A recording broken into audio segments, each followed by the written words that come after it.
Hi friends, నమస్తే. Welcome to Aano's kitchen. అప్పుడప్పుడు మనకి లైట్ ఫుడ్ తీసుకోవాలి, బరువు తగ్గించుకోవాలి అన్నప్పుడు కానీ, నోటికి పుల్లగా చక్కగా వెరైటీగా తినాలి అనిపించినప్పుడు కానీ, హెల్త్ బాగున్నప్పుడు ఈ విధంగా గోధుమ రవ్వ కిచిడి తయారు చేసే విధానం షేర్ చేస్తున్నాను. గోధుమ రవ్వ కిచిడి తయారు చేసుకోవడానికి ముందుగా కావాల్సిన ఐటమ్స్ మనం ఏ కప్పుతో అయితే తీసుకుంటున్నామో, కప్పు కానీ గ్లాస్ కానీ దాంతోనే మెజర్మెంట్స్ తీసుకోండి. అన్నీ కూడా హాఫ్ కప్పు గోధుమ రవ్వ తీసుకుంటే హాఫ్ కప్ అనేది ఇక్కడ నేను పెసరపప్పు తీసుకున్నాను. మనం ఇది పెసరట్టు వేసుకుంటాం కదండి, ఆ పెసలు అనమాట. ఈ రెండు హాఫ్ తీసుకోవాలి. ముందుగా మనం ఇవన్నీ కూడా ఒక బౌల్లో వేసేసుకొని వాటర్ పోసేసుకొని నానబెట్టేసుకోవాలి. ఒక 10 నిమిషాలు నానాలండి. మనం ఇది తయారు చేసుకునేటప్పటికల్లా ఇది నానిపోతుంది.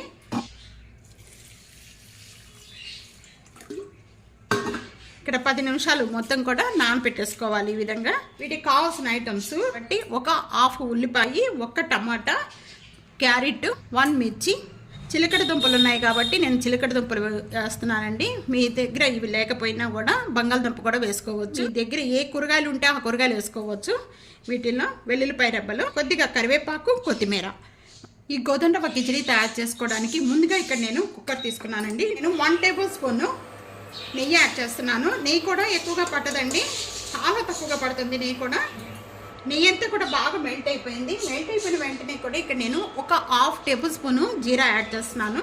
జీరా వేగిన వెంటనే కూడా నాకు మిస్ అయిపోయిందండి. ఇక్కడ ఇంగువ 1 పించి, వెల్లుల్లిపాయ రెబ్బలు 2, కస్తూరి మెంతి హాఫ్ టేబుల్ స్పూను ఇవి కూడా వేసుకోవాలి. ఇవి వేసిన వెంటనే కూడా ఈ స్వీట్ పొటాటో, ఈ ఆనియన్స్, మిర్చి ఇవన్నీ కూడా వేసుకోవాలి. అలాగే టమాటాలో నేను ఇక్కడ హాఫ్ టమాటా తీసుకున్నాను. ఈ వెజిటేబుల్స్ మీ దగ్గర ఎన్ని వెజిటేబుల్స్ ఉంటే అన్ని వేసుకోవచ్చండి. ఇది అది అనేది లేదు. మీకు ఇష్టమైన వెజిటేబుల్స్ యాడ్ చేసుకొని ఈ కిచిడి తయారు చేసుకోవచ్చు. మెంతి ఇవన్నీ యాడ్ చేస్తాం కదా, మంచి స్మెల్ వచ్చేస్తుంది. ఇక్కడ 1 టేబుల్ స్పూన్ టేస్ట్కి సరిపడా సాల్ట్ యాడ్ చేస్తున్నాం. మనం తర్వాత కూడా చూసుకొని వేసుకోవచ్చు అండి. ఇక్కడ half tablespoon red chilli powder, ఇది కాశ్మీర్ చిల్లీ పౌడర్ వేసుకున్నా పర్వాలేదు, నార్మల్ చిల్లీ పౌడర్ అయినా యూజ్ చేసుకోవచ్చు. హాఫ్ టేబుల్ స్పూన్ పసుపు, 1 టేబుల్ స్పూన్ ధనియా పౌడర్, రోస్ట్ చేసిన ధనియా powder, half tablespoon garam masala powder. అన్నీ యాడ్ చేసిన వెంటనే కూడా ఇవన్నీ బాగా కలిపేసుకుందాం. ఒక 2 టేబుల్ స్పూన్ వాటర్ యాడ్ చేస్తున్నాను. వేయిపోయి ఆయిల్ ఈ విధంగా సపరేట్ అవుతూ ఉండగా 10 నిమిషాలు ముందుగా నానబెట్టుకున్న వాటర్ లేకుండా యాడ్ చేసేసుకోవాలి. ఈ గోధుమ రవ్వ, ఈ పెసరపప్పు యాడ్ చేసుకున్న వెంటనే కూడా ఇదంతా ఒకసారి బాగా కలిపేసుకున్నాము. దీంట్లోనే కొద్దిగా కరివేపాకు, కొద్దిగా కొత్తిమీర ఈ 2 యాడ్ చేసేసుకున్నాం. ఎంత ఒకసారి బాగా కలిపి 1 కప్పు తీసుకున్నామండి. అదే కప్పుతో మనకి 6 కప్పులు అనేది వాటర్ పడుతుంది. ఈ 3 కప్పులు అండి, 6 కప్పులు వాటర్ యాడ్ చేసుకోవాలి. అంటే ఒకసారి యాడ్ చేసుకున్న వెంటనే కూడా ఇదంతా ఒకసారి బాగా కలిపేసుకున్నాము. ఇప్పుడు సాల్ట్ అనేది టేస్ట్ చూసుకోండి. సాల్ట్ సరిపడపోతే ఇప్పుడు వేసుకోవచ్చు. సాల్ట్ సరిపడలేదు, నేను యాడ్ చేస్తున్నాను. సాల్ట్ కరెక్ట్గా ఉండాలండి. మనం ఇంకా దీంట్లో ఏమి యాడ్ చేయని అవసరం లేదు. ఎంత ఒకసారి బాగా కలిపేసేసుకొని ఇంకా కుక్కర్ మూత పెట్టేసేసుకొని మొత్తం 6 విజిల్స్ వచ్చే వరకు కూడా కుక్ చేసుకోవాలి. హై ఫ్లేమ్లో పెట్టి 6 విజిల్స్ వచ్చే వరకు కుక్ చేసుకోవాలి. 6 విజిల్స్ వచ్చిన వెంటనే కూడా స్టవ్ ఆన్ చేద్దామండి. విజిల్ బాగా చల్లారిపోయిన తర్వాత ఓపెన్ చేద్దాం. ఈ విధంగా విజిల్ చల్లారిపోయిన వెంటనే కూడా ఇప్పుడు ఓపెన్ చేద్దాము.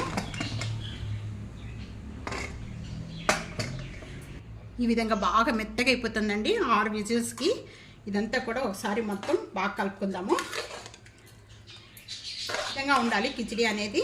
బాగా పల్స్గా కాకుండా, బాగా చిక్కగా కాకుండా ఈ విధంగా అయిపోవాలి. చల్లారిపోయిన తర్వాత ఇంకొద్దిగా చిక్కబడిపోతుందండి. ఈ విధంగానే పల్స్గా ఉండాలన్నమాట. సర్వింగ్ ప్లేట్లో తీసేసుకున్నాం. అప్పుడప్పుడు లైట్ ఫుడ్ తీసుకోవాలి అనిపించినప్పుడు ఈ విధంగా గోధుమ రవ్వ కిచిడి చేసుకోండి. హెల్త్ కూడా చాలా మంచిది, చాలా టేస్ట్గా కూడా ఉంటుందండి. చేసుకోవడం కూడా చాలా ఈజీ. కొద్దిగా పుల్లగా కావాలి అనుకుంటే ఈ కిచిడిలో నిమ్మకాయ బద్ద పిండుకోవచ్చండి. కొద్దిగా లైట్గా పైన ఈ విధంగా పిండుకొని తీసుకోవడం వల్ల చాలా టేస్ట్గా ఉంటుంది. తప్పకుండా ఇదే విధంగా ట్రై చేయండి. ఎలా ఉందనేది నాకు కామెంట్స్లో తెలియచేయండి. ఫ్యామిలీకి, ఫ్రెండ్స్కి ఈ వీడియోని షేర్ చేయండి. సబ్స్క్రైబ్ చేసుకోండి. Thank you for watching.